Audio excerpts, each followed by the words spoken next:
नमस्कार साथियों। आज मैं फिर एक नए टॉपिक को लेकर आया हूं जिसका नाम है डिजिटल अरेस्ट। अब आप समझ ही रहे होंगे कि आजकल बहुत ज़्यादा डिजिटल अरेस्ट की खबरें, सूचनाएं आप अखबार और टीवी के माध्यम से सुन ही रहे होंगे और उसमें करोड़ों रुपए एक ही झटके में आपकी गाड़ी कमाई जो जिंदगी भर आप कमाते हैं वो डिजिटल अरेस्ट के माध्यम से डरा के, धमका के और साइबर फ्रॉड जो लोग होते हैं वो आपका पूरा जीवन भर का पैसा एक झटके में ले जाते हैं और खाता खाली कर देते हैं। तो आइए चलते हैं कि ये डिजिटल फ्रॉड होता क्या है और डिजिटल फ्रॉड कैसे होता है और इसको बचने के क्या उपाय हैं। तो आप इस वीडियो को पूरा देखें और ध्यान से सुने क्योंकि ये सभी के लिए है, चाहे वो कोई भी व्यक्ति हो जिसका बैंक में खाता है, जिसके पास यूपीआई वॉलेट है, तो उनको ये खबर सुननी भी चाहिए और देखनी भी चाहिए। और जो मैं नंबर बताऊंगा बचने के लिए, टोल फ्री नंबर, वो अपने मोबाइल में जरूर हमेशा के लिए सेव करें और अपनी फैमिली को भी ये वीडियो दिखाएं और साथ में उनको भी समझाएं कि डिजिटल अरेस्ट नाम की कोई चीज नहीं होती है। डिजिटल फ्रॉड तो होता ही है लेकिन डिजिटल अरेस्ट टाइप का भारत में ऐसा कुछ भी नहीं है। तो अभी हम बात करते हैं डिजिटल फ्रॉड क्या होता है, हम समझने की कोशिश करते हैं। तो डिजिटल फ्रॉड, डिजिटल का मतलब ही है कि जो भी एक व्यक्ति आपसे सामने आकर आपके गन पॉइंट पर, आपकी कनपट्टी पर गन रखकर या पकड़कर पैसा नहीं लेगा, वो सिर्फ आपको मोबाइल के माध्यम से या आपके ईमेल आईडी के माध्यम से, यानी कि ईमेल हमने लिंक भेजा है या कॉल किया आपको आपके मोबाइल पर या वीडियो कॉल किया, वो जो साइबर क्राइम करता है व्यक्ति, जो आपको फोन कॉल कर रहा है, वीडियो कॉल कर रहा है, वो ही डिजिटल अरेस्ट कर सकता है। इसलिए इस वीडियो को सुने और आगे बढ़े। डिजिटल अरेस्ट फ्रॉड साइबर ठगों द्वारा किया जाने वाला एक फ्रॉड है जिसमें धोखाधड़ी करके आपका सारा खाता खाली कर देते हैं चंद ही मिनटों में, चंद ही सेकंडों में, और आप बर्बाद हो जाते हैं जिंदगी भर के। बचता क्या है? सिर्फ पछतावा और रोना। सिर्फ एक नासमझी और एक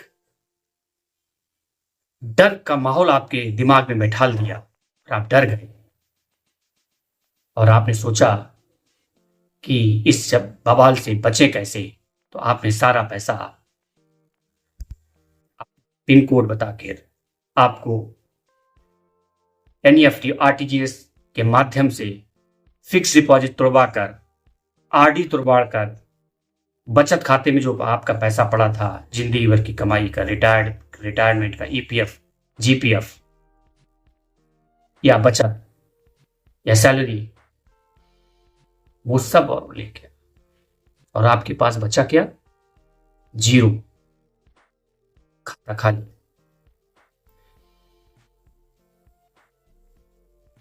ये फ्रॉड कैसे करते हैं? ठग या तो फोन कॉल करेगा, वीडियो कॉल करेगा और आपको बोलेगा कि मैं सीबीआई हूं, मैं ईडी हूं, मैं ट्राई से बोल रहा हूं, मैं एसपी ऑफिस से बोल रहा हूं, मैं डीएम ऑफिस से बोल रहा हूं।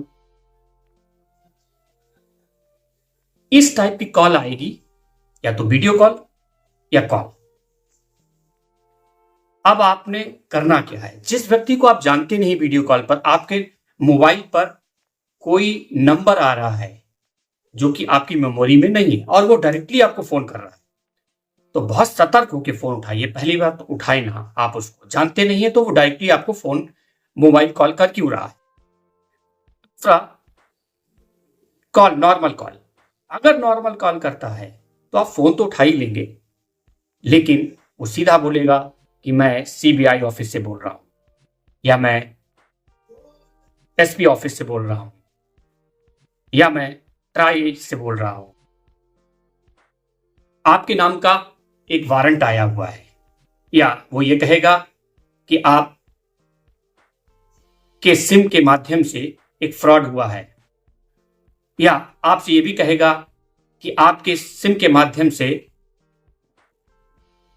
या सिम में आपके सेक्सुअल हरासमेंट, यानी कि किसी महिला या लड़की के साथ आपका संबंध है, वो गंदे वीडियो, वो गलत वीडियो जो समाज स्वीकार नहीं करता है, वो आपको इस तरीके से धमकाएगा कि मेरे पास आपके फोटो हैं, इसमें पकड़े गए हैं, सीबीआई ने पकड़ा है, आपका सिम यूज हुआ है, या आप मनी लॉन्ड्रिंग में फंसे हैं, मैं एयरपोर्ट अथॉरिटी से बोल रहा हूं।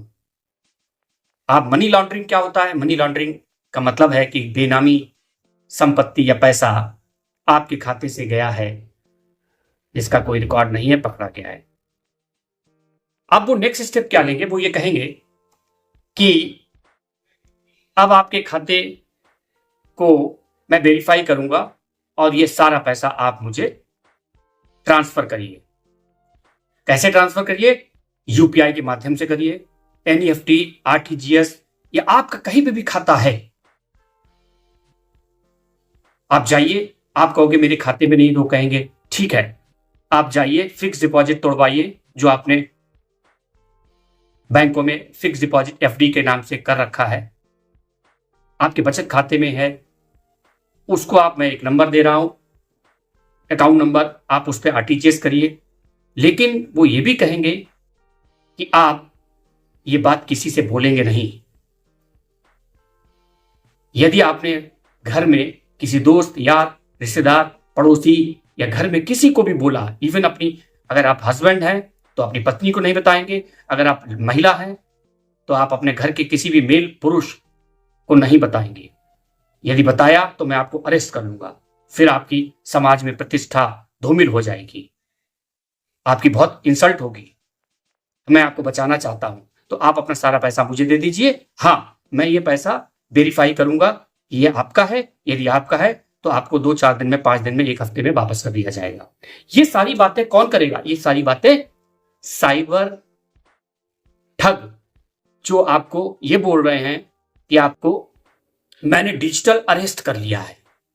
अब डिजिटल अरेस्ट तो कुछ होता ही नहीं है, बट पता नहीं लोग क्यों इसमें बहुत बड़े बड़े विद्वान, बड़े हाईली एजुकेटेड लोग फंस जाते हैं। और आप अभी देख ही रहे होंगे कि अभी 14 करोड़ रुपए एक सीनियर सिटीजन जो कि 60 साल से ऊपर होते हैं, बेचारे बुजुर्ग थे, 75 साल की उम्र थी, 14 करोड़ समथिंग रुपए वो एक झटके में ले गए और उन्होंने 1 हफ्ते तक डिजिटल अरेस्ट कर रखा, जबकि वो एक गजेटेड ऑफिसर थे।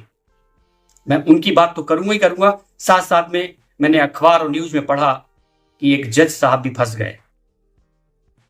तो आप समझ लीजिए कि आपकी हैसियत ही क्या है जब इतने बड़े बड़े दिमाग वाले फंस जाते हैं। करना क्या है? बचना कैसे है? बचना बहुत सरल उपाय है। आपको अनजान कॉल, यानी कि वीडियो कॉल आती है तो आप फोन नहीं उठाएंगे। आपके पास अनजान नंबर आता है और वो ये बोलता है कि मैं सीबीआई से हूं, मैं ईडी से हूं, मैं एसपी ऑफिस से हूं, जहां ऐसे नाम लेंगे जिसमें आप डर जाएंगे, ट्राई से हूं, और वो कहेगा कि मुझे ये सारा पैसा ट्रांसफर कर दो। आप समझ लीजिए वो ठग है। इवन यहां तक कहेंगे कि मैं सबकी बात क्यों करूं, मैं अपनी बात करूं। मेरे पास भी एक कॉल आया था जिसमें वीडियो कॉल पर एक पुलिस इंस्पेक्टर का कैप लगा हुआ फोटो आ रहा था, वीडियो कॉल था, और मैं तो बच ही गया क्योंकि मैं खुद भी एक बैंकर हूं, बैंक अधिकारी हूं, तो मुझे इसका ज्ञान था। मैंने फोन उठाते ही हेलो बोला, उसने वीडियो कॉल पर बोला हेलो, मैं फलाना सिंह बोल रहा हूं और आपके बेटे का क्या नाम है। अब उसने ये नहीं बताया कि मेरा मतलब उस इंस्पेक्टर का नाम क्या है, वो कहां से बोल रहा है, वो किससे संबंधित। वो सीधा आपसे अटैक करता है, बोलता है कि मैं फलाना सिंह इंस्पेक्टर बोल रहा हूं और सदर कोतवाली से। मैंने कहा बताएं, तो बोलता है कि आपके बेटे का नाम क्या है। मैंने कहा आप बताइए कि आपको क्या करना है। बोलता है कि आपका बेटा यहां पकड़ा गया है 8-10 लड़कों के साथ और रेप केस में, बलात्कार के केस में पकड़ा गया है। मैं एक बार को तो शॉक हुआ, फिर मैंने अपने को संभाला और मैंने बोला कि आप मुझसे क्यों पूछ रहे हो मेरे बेटे का नाम? आप अपने बेटे का नाम, आप मेरे बेटे का नाम बताइए, अरेस्ट तो आपने किया हुआ है। तो फाइनली मैं तो समझ ही गया था और जब उसने कहा मैं सदर से बोल रहा हूं तो मैंने कहा आप सदर का नाम तो बताइए कि किस सदर कोतवाली से हैं, क्योंकि सदर तो हर डिस्ट्रिक्ट का, एक शहर का डिस्ट्रिक्ट हेडक्वार्टर का सदर ही बोलते हैं। फाइनली मैंने उससे ज्यादा बहस न करते हुए फोन को डिस्कनेक्ट किया और मैं समझ गया कि ये डिजिटल फ्रॉड और डिजिटल अरेस्ट के मूड में था। तो मैं तो जानता था, इसलिए मैं बच गया। लेकिन आप लोग सतर्क रहिए, सावधान रहिए। कभी भी आपके मोबाइल पर कोई ईमेल, कोई व्हाट्सएप पर कोई लिंक, कॉल, वीडियो कॉल आए जिसको आप जानते ही नहीं है, आप ज्यादा बात मत करिए। और यदि आप कहीं फंस भी जाएं तो आप अपने रिश्तेदार, फैमिली मेंबर, यार दोस्त को जरूर बताएं कि मैं इस परेशानी में फंसा हूं। उसको छिपा के बिल्कुल भी मत रखें। दूसरी बात, डर दिखाकर वो हमेशा यही कहेंगे आपको सिर्फ सभी लोगों को मैंने डिजिटल अरेस्ट कर लिया है, अब आप किसी से बात नहीं करेंगे। और आप आ भी जाते हैं झांसे में, डर जाते हैं, आपका माइंड ब्लॉक हो जाता है। आप सोचते हो मैं अरेस्ट हो गया, जबकि डिजिटल अरेस्ट नाम का कुछ है ही नहीं, कोई लॉ नहीं है। पुलिस हमेशा जब भी आपको अरेस्ट करेगी हमेशा नोटिस देगी, आपको खुद चल के आएगी। फिर भी यदि आपको लगता है कि इस टाइप की कोई कॉल आई तो आप संबंधित चीजों को वेरीफाई करें अपने स्तर पर। डरें बिल्कुल मत, क्योंकि वो डराते ही तो हैं, वो माइंड गेम खेलते हैं, वो आपके माइंड को ब्लॉक कर देते हैं और आप डर जाते हैं। आप सोचते हो कि हो सकता है मेरे सिम को किसी ने यूज कर लिया, मेरे पेपरों को हो सकता है किसी ने यूज कर लिया हो। वो आपसे यूपीआई का पिन मांग सकते हैं, वो आपके गोपनीय नंबर मांग सकते हैं जो आपके एटीएम कार्ड के पिन नंबर हो सकते हैं, वो आपके यूपीआई के पिन नंबर हो सकते हैं। इस तरीके की कोई भी अपनी व्यक्तिगत सूचनाएं किसी के भी साथ साझा ना करें। अगर आपने ऐसा कुछ किया तो आप एक झटके में बर्बाद हो जाएंगे, आपका खाता खाली हो जाएगा, फिर रिकवर करना बहुत मुश्किल है। बचना कैसे है? ध्यान से सुनिए। आपको फोन कॉल नहीं उठानी है, यानी कि वीडियो कॉल। फोन कॉल उठाते हैं, आपसे इस टाइप की कोई बात करती, जैसा कि मैंने अभी बताया, आपको उस पर विश्वास नहीं करना है। यदि कुछ ऐसा है, फोन कॉल को डिस्कनेक्ट करिए, उससे ज्यादा बात मत करिए, क्योंकि आप ज्यादा बात करोगे तो आप ज्यादा डरोगे, इसलिए आप बात मत करिए। उसको वेरीफाई करिए, कॉल कहां से आई थी, कौन थे, ट्रू कॉलर को लगा के रखिए। अपने यूपीआई के पिन कभी मत किसी से साझा करिए। कोई अनजान व्यक्ति को आप पेमेंट, कोई कहता है कि आपका गलत पेमेंट आ गया है, मैं आपको वापस कर रहा हूं, आप लालच में आ गए और आपने कहा ठीक है आप दे दीजिए। उसने कहा कि आप अपना पिन बता दीजिए, बस आपने जैसे ही पिन बताया वैसे ही आपका पेमेंट आपके खाते से निकल जाएगा।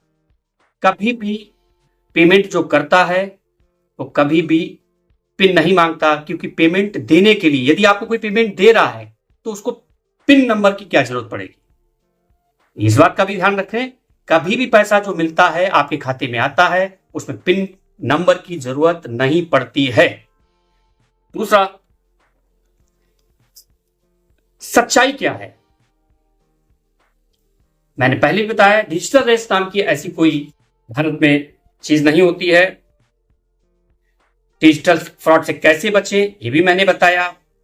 अब आपको एक बात ध्यान रखना है कि साइबर क्राइम, डिजिटल अरेस्ट जैसे ही आपके साथ यदि हो भी गया गलती से, या आपके किसी दोस्त यार के साथ हो गया, तो आप लोग जल्दी से क्या सोचते हो कि मैं तुरंत जाऊं अपने बैंक में जाऊं। अब बैंक आपका 10 किलोमीटर दूर है, 5 किलोमीटर दूर, 2 किलोमीटर दूर है, आपके पास नंबर नहीं है, आपका दिमाग ब्लॉक हो जाता है। आपको कुछ नहीं करना है, आपको अपने बैंक भागना नहीं है। तत्काल आपको क्या करना है, एक नंबर नोट करिए, cyber helpline number, cyber crime number, जो कि पूरे भारत के लिए सभी निवासियों के लिए 1930। इस नंबर को आप अपने मोबाइल पे सेव करें, 1930 1930। ये पूरे भारत के लिए, ये राज्यवार नहीं है, ये पूरे भारत में। आप अपने मोबाइल में 1930 लगाएंगे, कोई जीरो लगाने की जरूरत नहीं, कोई 91 लगाने की जरूरत नहीं, सीधा 193। करना क्या है, 1930 से पहले आपको अपना जो फ्रॉड आपके साथ हुआ है उसकी डिटेल, यानी कितने रुपए का फ्रॉड हुआ है, उसका एक नंबर आता है, ट्रांजेक्शन नंबर, उसको नोट करके रखना, अपना खाता नंबर नोट करके रखना, और 193 पर जो भी आपकी सूचना मांगी जा रही है वो तत्काल रिसीव कराइए। और जितनी जल्दी आप इस सूचना को 1930 पर पहले देंगे, उतनी जल्दी आपकी, मान के चलिए कि अगर 1 घंटे के अंदर आपने सूचना दी तो आपका 100% पैसा वापस आने की संभावना है। यदि आपने इसमें डिले किया, जितना आप डिले करेंगे, ढिलाई डालेंगे, रोने गाने से कुछ नहीं होने वाला है। पैसा कोई नहीं दिला सकता, पैसा तो सिर्फ cyber cell toll free number 1930 पर ही आप कॉल करके पैसा पाने की संभावना रहती है। जो लोग ईमेल आईडी पर भी लिख सकते हैं 1930 के बाद, ईमेल आईडी पर भी मैं अभी आपको अपने चैनल पर इसका ईमेल आईडी भी दे दूंगा, जरूरी इंफॉर्मेशन प्रोवाइड करा दूंगा, आप उनको हमेशा के लिए नोट करके रखें, लेकिन 1930 नंबर को जरूर ध्यान से सुने और अपने पास सेव करके रखें। दूसरा, अंतिम चेतावनी या सजेशन, मैं तो इसे चेतावनी ही कहूंगा आपके लिए, सभी लोगों के लिए, कि डिजिटल अरेस्ट एक धोखा है। डिजिटल अरेस्ट एक धोखा है। डरो मत, सोचो, डरो मत, सोचो और फिर जांचो। यानी कि डरने से कुछ नहीं मिलेगा। जैसे ही कॉल आती है उस पर सोचो कि कोई बैंक अधिकारी बोल रहा है, कोई सीबीआई बोल रहा है, कोई कुछ बोल रहा है, कोई ट्राई से बोल रहा है। ये सब कुछ नहीं होता है। कोई फोन नहीं करेगा, कोई बैंक अधिकारी आपको फोन करके आपका पिन नंबर, पैसा और ये सब चीजें नहीं पूछता, क्योंकि मैं एक बैंकर हूं तो मैं जानता हूं कि बैंक आपसे आपकी सारी चीजें क्यों पूछेगा। बैंक को तो सारी इंफॉर्मेशन आप उसके पास है, वो एक बटन दबा के आपकी सारी इंफॉर्मेशन ले लेगा। यदि बैंक वाला भी कोई फोन करता और बोलता है मैं बैंक से बोल रहा हूं, आप अपने बैंक जाके वेरीफाई करें कि उनको क्या चाहिए। बैंक कभी भी आपके फोन कॉल के माध्यम से आपकी इंफॉर्मेशन कभी भी नहीं लेता है। तीसरी बात, इस बात को जांचो कि कॉल कहां से आया, सोचो और जांचो। पैसा गया तो मुश्किल है, समझदारी से जान बचाएं और धन भी बचाएं। तो इसी तरीके की अच्छे अच्छे वीडियो आपको मिलते रहेंगे। यदि आप हमारा चैनल फॉलो अभी तक नहीं किया है तो आप चैनल को फॉलो करें, सब्सक्राइब करें। और यदि आपके साथ भी यदि कोई धोखा हुआ है या आपकी भी कोई बैंकिंग से रिलेटेड परेशानी है, यदि आप हमसे कुछ बात करना चाहते हैं तो मेरे चैनल पर जो कमेंट बॉक्स है उस पे जाके अपनी परेशानी को लिखें। मैं वादा करता हूं कि आपको जल्द से जल्द आपसे बात करके आप ही की भाषा में आपको जवाब दूंगा। और तब तक के लिए नेक्स्ट और नए वीडियो के लिए आप इंतजार करिए। और इसके लिए आपने हमको सुना, इसके लिए धन्यवाद। Thank you so much.